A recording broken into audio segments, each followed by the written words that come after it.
All Hit Radio.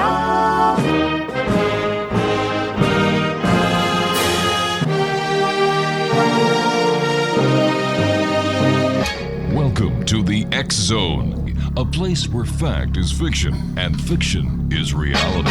Now, here's your host, Rob McConnell.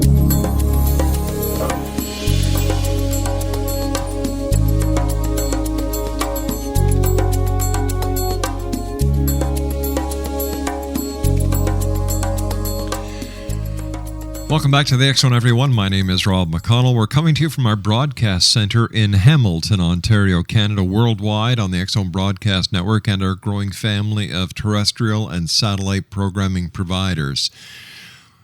If you'd like to give us a call, 800-610-7035. My email address is xzone@xzoneradiotv.com.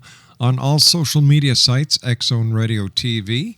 And our main website, where you can listen to the X Zone 724-365, is www.xzoneradiotv.com. My guest tonight at this hour is Ray Hernandez. He is an experiencer and is currently employed as an estate tax attorney with the IRS, U.S. Department of Treasury.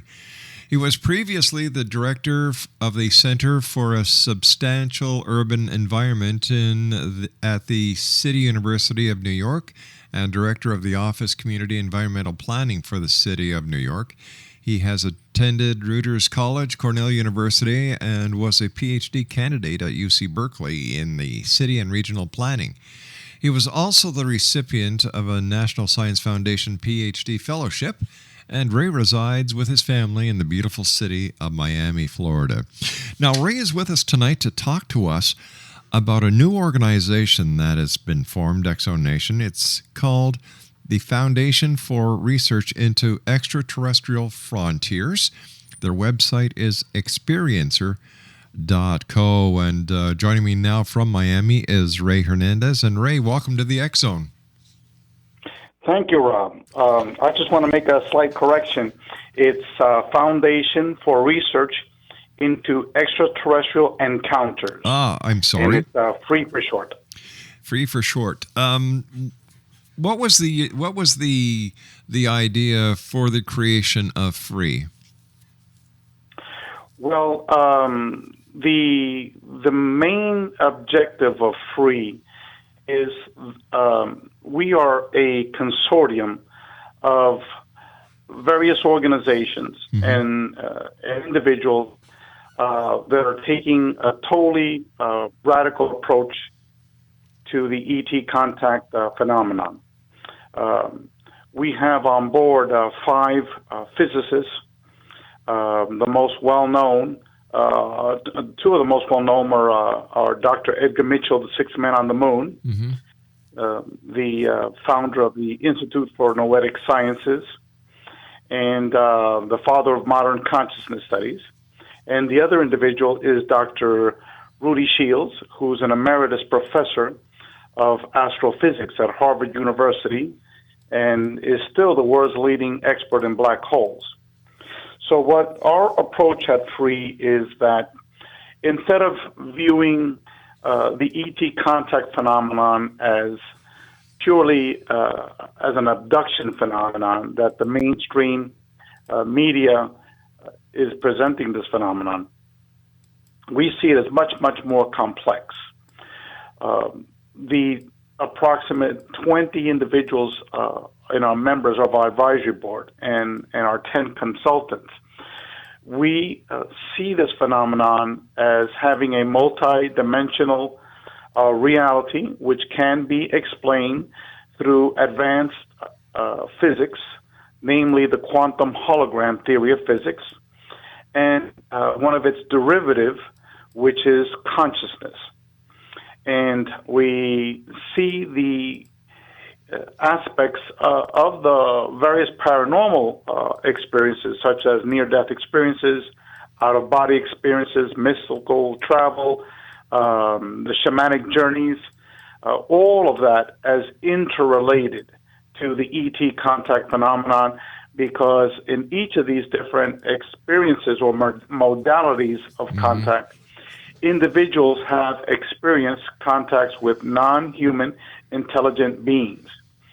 And the quantum hologram theory of physics and its derivative explanation of the physics of consciousness help to explain all of the paranormal phenomenon. And as Dr. Rudy Shields explained it, he calls them the modern miracles.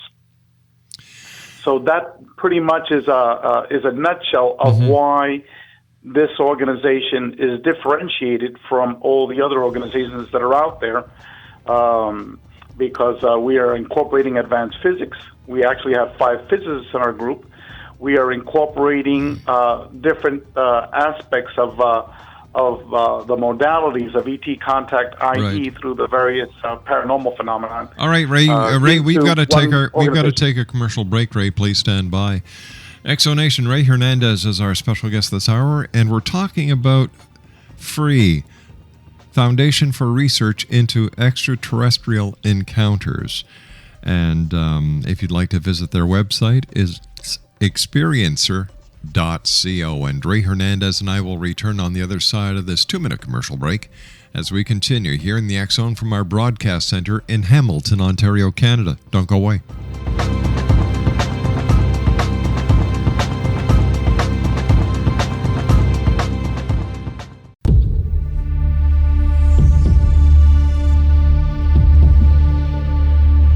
Exonation, Ray Hernandez is our special guest this hour. He is with FREE. It's an organization that is dedicated to solving the problems, or solving the mystery, I should say, that has plagued this world when it comes to extraterrestrial visitations as well as other aspects of the paranormal. The organization is called FREE, which stands for Foundation for Research into Extraterrestrial Encounters, and their website is experiencer.com. Now, Ray, I understand you're an experiencer. Can you tell us some of your experiences? Well, I'll try to be very brief because I want to focus on FREE. But before March of 2012, I was your typical overeducated atheist, material rationalist. I never had paid any particular attention to the topics of ufology or the paranormal, or really anything spiritual. And back in March of 2012, my wife and I had an encounter in our living room with a plasma energy being, which healed our Jack Russell Terrier, who the night before was totally paralyzed, and we were going to be putting her to sleep that same day. The very next day. And it controlled both of our minds. I won't go into those details, but and then my wife began seeing very large crafts for several months afterwards. In one particular incident, it was witnessed by her entire family when she went to visit them in Mexico. And in August of 2012, myself, together with my then 10-year-old daughter and 3 other adult witnesses, we saw a huge stadium-sized craft literally 50 feet away from us on top of our neighbor's house.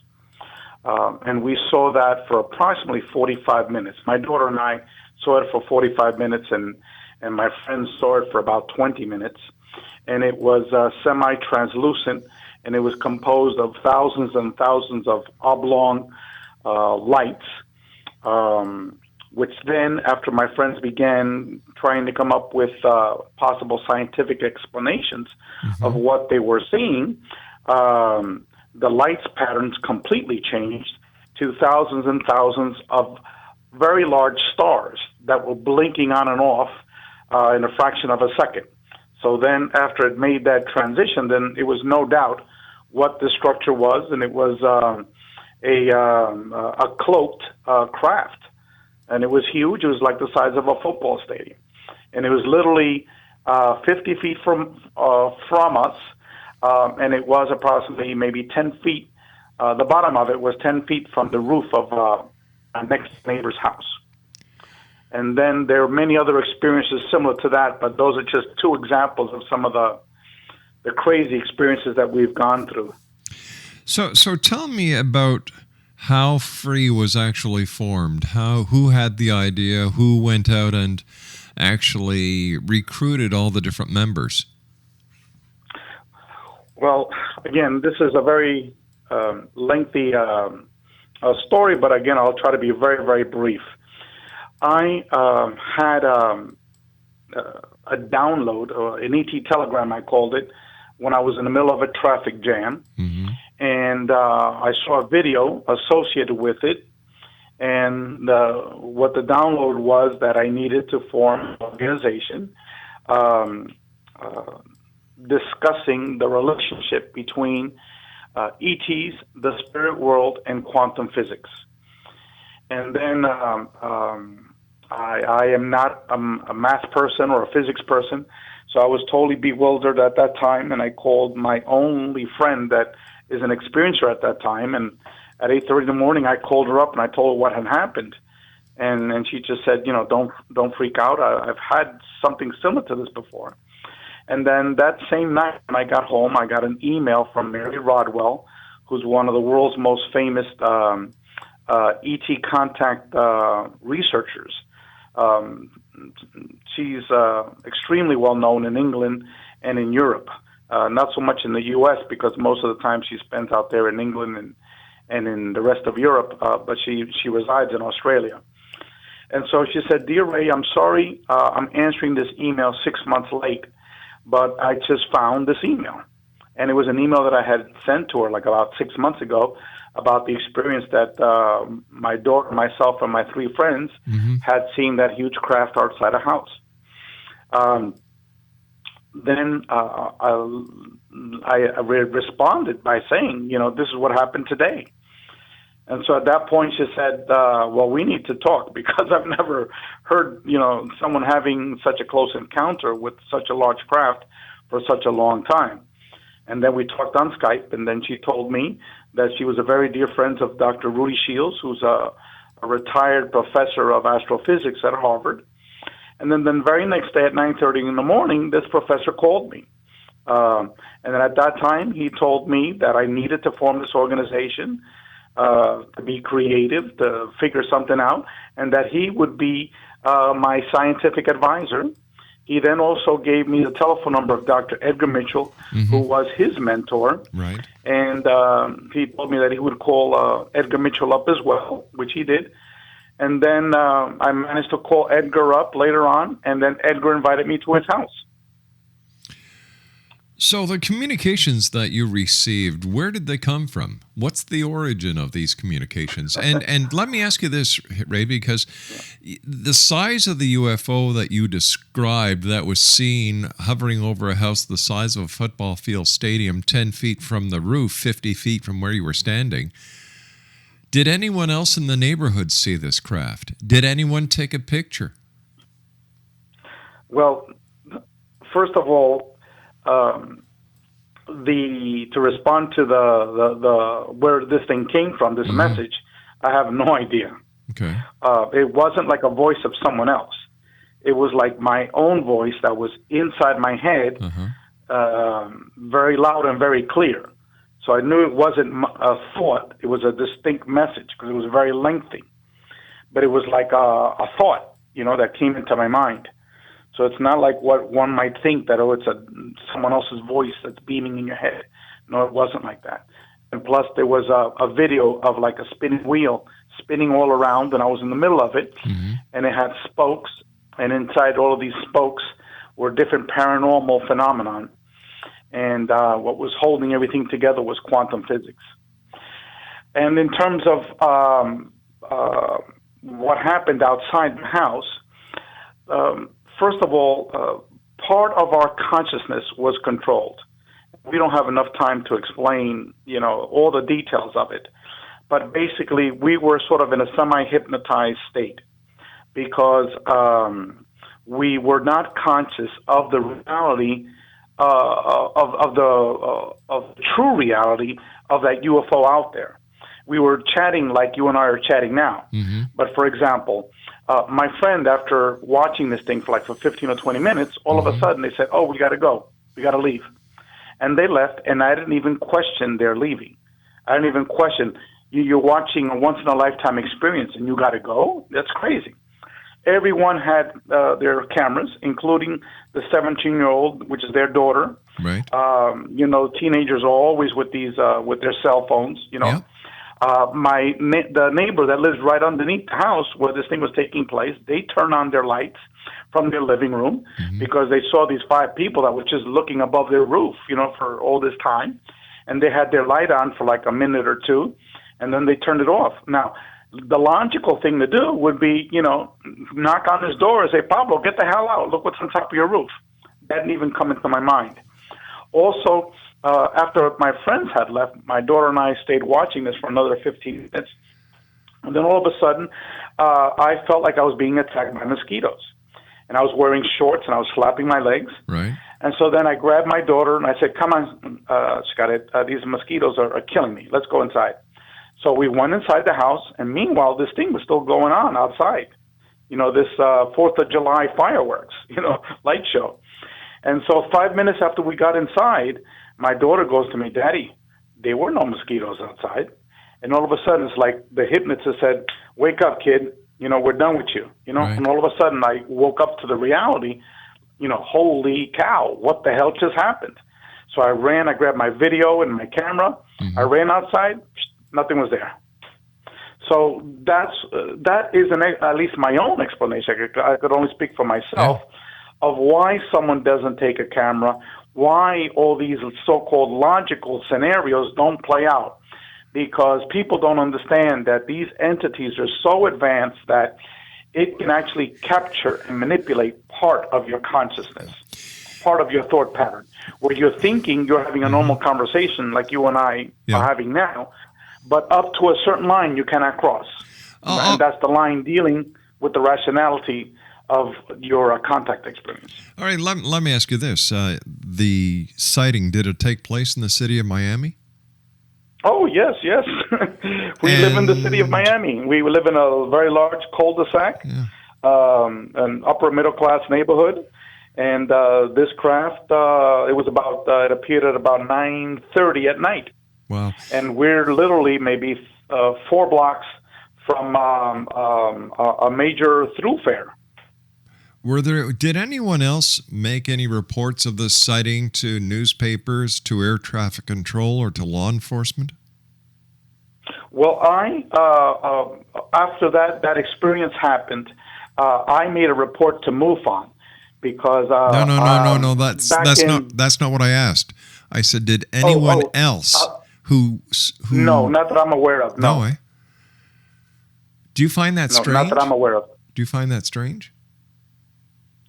No, not at all. Not at all. Because, as I said, it was a totally cloudy night. Yeah. People should have seen it logically. Yeah. But as I said, we're thinking in a rational, scientific way, the way we would normally be thinking of these things. Okay. Back behind us, at that time, there's a 2-lane street on either side. Ray, I've got to take my news break. Please stand by. This is a fascinating story. And when we come back, I just want to finish off with this sighting, and I want to get more into the meat and potatoes of what free is and, what you intend on solving. We'll be back on the other side of this commercial break with the news as we continue here in the X Zone from our broadcast center in Hamilton, Ontario, Canada. For more information on Ray Hernandez and the Foundation for Research into Extraterrestrial Encounters, visit experiencer.co. We'll be back. Don't go away.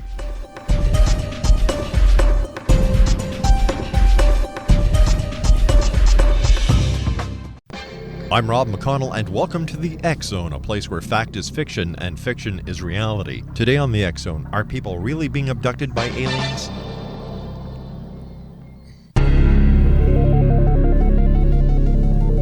Are people really being abducted by aliens? Well, if you were to ask 9-year-old Ryan from Port Colborne, Ontario, He would show you the marks on his hands and tell you about the night he was teleported from his bedroom into a hovering UFO over his home, and about the experiments the aliens conducted on him. Dr. Roger Lear, a medical doctor in California, has extracted 11 implants from people in Canada and the United States who have only one thing in common. They have all had encounters with UFOs.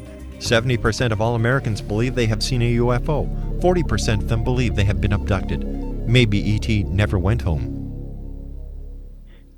Join me, Rob McConnell, for another story from the world of the paranormal and the science of parapsychology when next we meet in the X Zone, the place where people dare to believe and dare to be heard.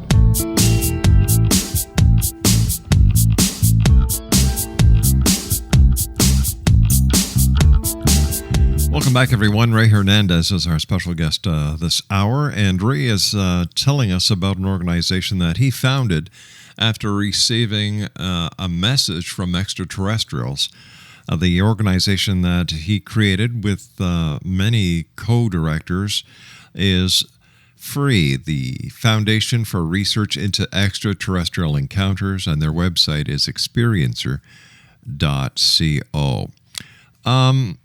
Tell us more. I love your experience that you were telling us about that happened in downtown, basically in mid-Miami. The fact that there were no reports to the media, there were no reports to law enforcement, air traffic control. You did make a report to MUFON. Nobody took pictures. These are all very interesting aspects to the story. But I'd like to get back to the meat and potatoes of what we're talking about, Ray, and that's FREE. So what would you like to tell the listening audience of the X Zone about the organization that you created, the Foundation for the Foundation for Research into Extraterrestrial Encounters? Okay. Actually, there are various co-founders. I already mentioned Dr. Edgar Mitchell and Dr. Rudy Shields. Another one is Mary Rodwell from Australia and Christina Knowles from Boston. But some of our members of our advisory board are Whitley Strieber. We have Barbara Lamb. We have Dr. John Climo, who, in my opinion, is the world's leading academic authority on parapsychology. We have Dr. Leo Sprinkle, who's also a retired PhD psychologist, and he's the pioneer of alien abduction and alien contact experiences. And then we have, in total, 5 physicists in our group. We have a research DNA specialist from Australia, Giles Campbell. We have 3 other professors in our group, and we have 5 PhD psychologists and several other experiencers. Okay, so you've got a lot of academia there, no two ways about it. But how is your organization going to be different from any other organization out there, and how do you expect to gain the success that no one else has been able to gain so far? Well, one project that we're doing is we're doing the first ever long-term academic research study on the ET contact phenomenon. And that project is being chaired by these two retired professors of psychology. John Climo, as I said a little bit about his background, he has chaired over 200 PhD dissertations. And then to support him, we have 12 of the world's best researchers in this phenomenon. Whitley Strieber, Kathleen Martin from MUFON, Denise Stoner from MUFON, Craig Lang from MUFON, and some of the other names that I mentioned before. And we have a survey embedded in our website, and we're in the process of developing many other secondary research instruments. We have 30 interviewers, which are going to be interviewing the individuals that responded to the initial survey in our website. And this is going to be the first ever long-term study of individuals that have had contact with non-human intelligent beings. So that's one thing that differentiates us.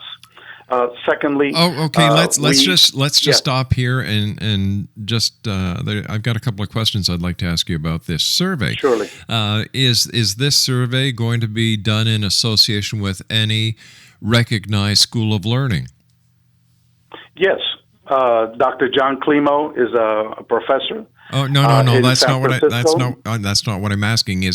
Are you going to be doing this survey in conjunction with a university, for example, MIT, Yale, Harvard, UCLA, or is this going to be totally independent? If you could find me a university that would be willing to sponsor this study, we will approach them. But this is a totally taboo subject. First of all, the topic of UFOs, let alone individuals that have had contact with non-human intelligent beings. In and of itself is something that's not going to, at this point, not going to be able to have a collaboration. So Once we why have do you, our findings? Why do you let me answer, please? I beg your pardon? If you could let me respond. Once we have our initial findings, then the strategy is to approach various institutions that are doing studies on transpersonal psychology or other similar areas to then make co-relationships with these universities. Oh, so okay. This is just the first step. All right. So why don't you think established and credible schools of learning don't take ufology seriously? Because there isn't sufficient data. There's been very little in terms of the ET contact phenomenon. The various professors that I mentioned, Leo Sprinkle and John Climo, are two of the very few academics that you can count on your hand that have actually done any type of academic research on this phenomenon. We have two out of the 6 or 7 academics that have done research in this area. And what we're going to be doing is basically doing a comprehensive study of this phenomenon, which has never been done before. All right, so tell me, if these other people who are PhDs or whatever qualifications they have that are academics, if they have done research into this, what have their findings been up to date? They have done minimal research on this topic area, and the research that has been done has not been able to be published in any reputable academic journals because they have all refused to publish this because they do not even accept this phenomenon to begin with. Dr. John Mack's book, for example, his research, he wasn't able to even publish his studies in reputable academic studies, and he was a tenured Harvard professor at Harvard Medical School, a psychiatrist. I understand that. I understand his credentials. Yeah. I've had the pleasure of speaking to Dr. Mack in the past. But once again, my question is, if this topic is so prevalent as it is to the few believers that are out there, and if there was enough information to substantiate the claims that are being made by experiencers, those who see it, alien abductees, implants, and so on, why haven't the credible universities, learning establishments, and members of the scientific community taken this task on to actually investigate to the fullest possibilities that the UFO phenomenon is real and not a psychological condition? Very easy responses. A professor will not tackle this task because he will not get tenure. He will not be able to publish any of his findings anywhere. And if you wish to get tenure as an academic professor, it's publish or perish. Very simple response. All right. So why are the people who are joining your organization or being co-directors, why are they willing to put their reputations on the line? Because all of them are retired. All of them have been professors and have published hundreds of papers on black holes, on quantum physics, or transpersonal psychology, etc., the standard mainstream literature, and now they can do what they really want to do. Is anybody going to worry about being tenured or not? All right, so the fact that they're retired and they can publish what they want now, are people, their peers, going to take them seriously when they publish anything? Well, as I said earlier, nothing has been published in this area. So this is a long-term process of educating individuals that this is a real phenomenon, that there's actually 5 physicists, all these scientists backing it up, and that there's actually advanced physics backing up this phenomenon of a quantum hologram and people having contact with non-human intelligent beings through this process. Yes, but these are people within your organization who all have a common goal. We're not looking at quantum physicists around the world or psychologists around the world getting on board to be part of this. Or, because what I see is happening here, you've got a group of dedicated believers, dedicated experiencers who are going to do their very best within an organization to supply their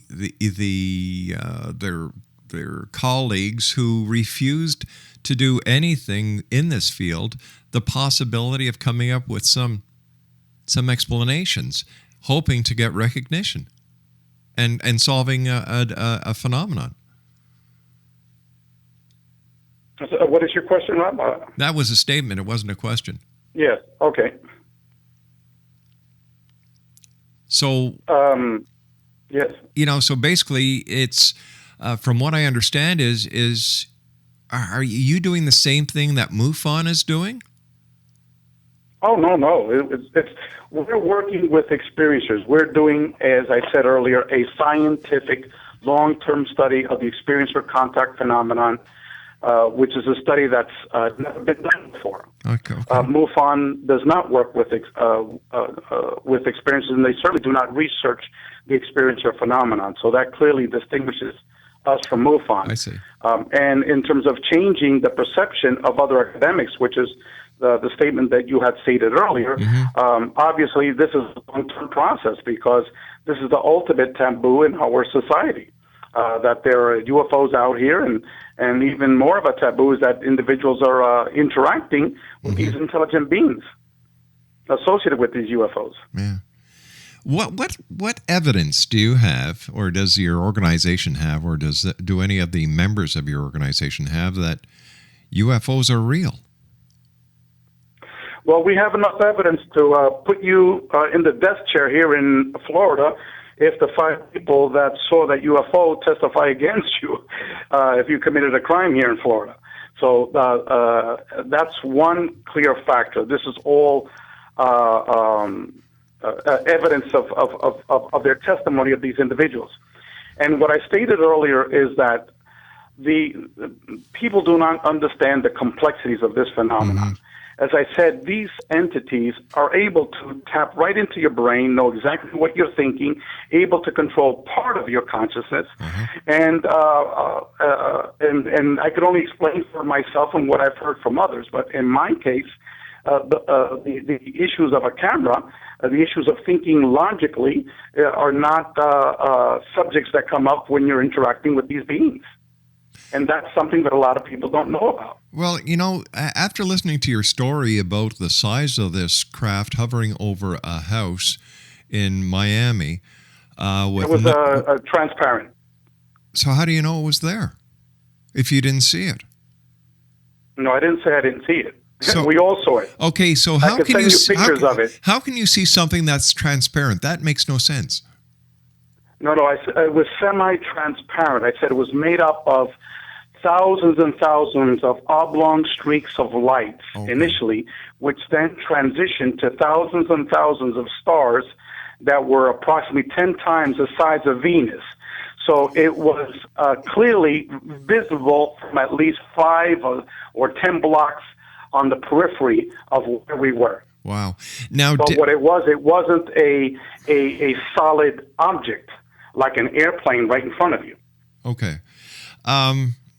So how would the members of FREE investigate this, or how would they approach this in a scientific manner to explain what you saw? FREE was not set up to duplicate what MUFON is doing. We're not here to investigate UFOs, whether they're valid or not. We're just here to document the testimony that individuals are stating that have had contact with non-human intelligent beings. We're here to document that in a long-term academic study for the first time ever. We're not here to explain scientifically what people are seeing. So we're totally different objectives. So why do you have all these scientists and academia as part of your organization if you're not going to explain the phenomenon? We are explaining the phenomenon. We're explaining the individuals that have interacted with these beings from the very beginning to the very end, and we're documenting that for the first time in a comprehensive study through surveys and lengthy interviews. And the physicists are involved in all of the experiencers themselves. I see. These are people who have graduated from MIT, from Harvard, University of Chicago, Oxford, Caltech.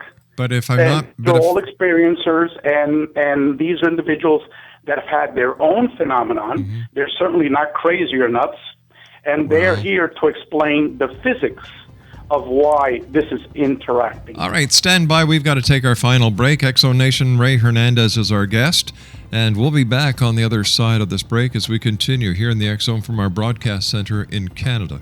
We'll be back. Don't go away.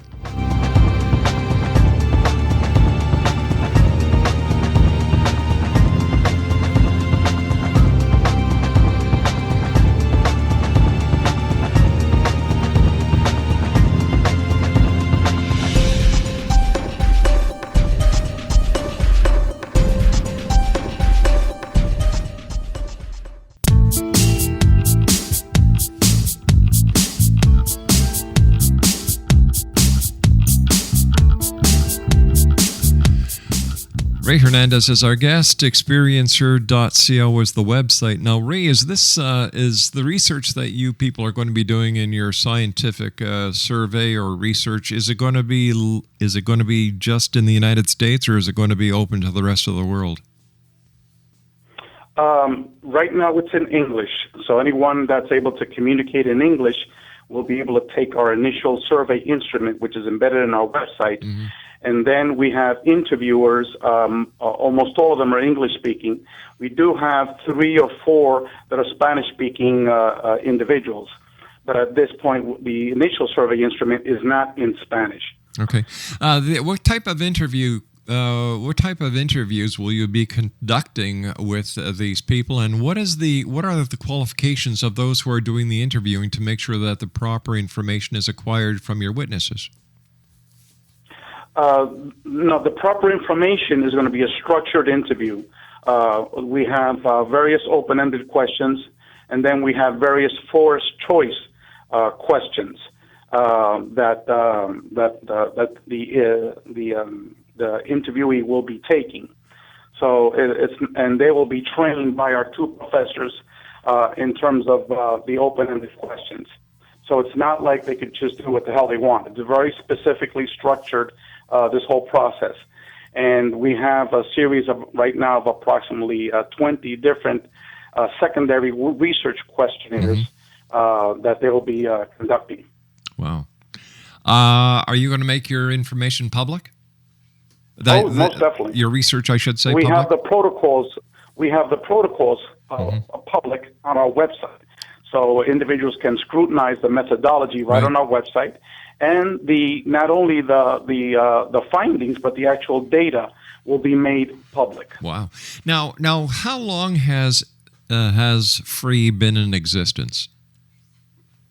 It's been in existence approximately a year, but our website was only published as of September 1st of this year. Ray, what is the message you'd like to get to the X-Zone listeners tonight? To go to our website, experiencer.co. There you'll be reading by many PhD academics from numerous fields, providing a diversity of explanations and discussions about this phenomenon. You'll also be hearing stories by experiencers telling their own individual stories. We have an experiencer forum, so if anyone has had any type of contact with non-human intelligent beings, they could go to that forum and share their stories. And we also have various types of support projects, like an experiencer buddy, if you need someone to talk to through these experiences. All right, So Ray. it's a wide array of different projects. Ray, I want to thank you so much for joining us. Our time is up for tonight. And let me see, Ray Hernandez, experiencer.com, Foundation for Research into Extraterrestrial Encounters.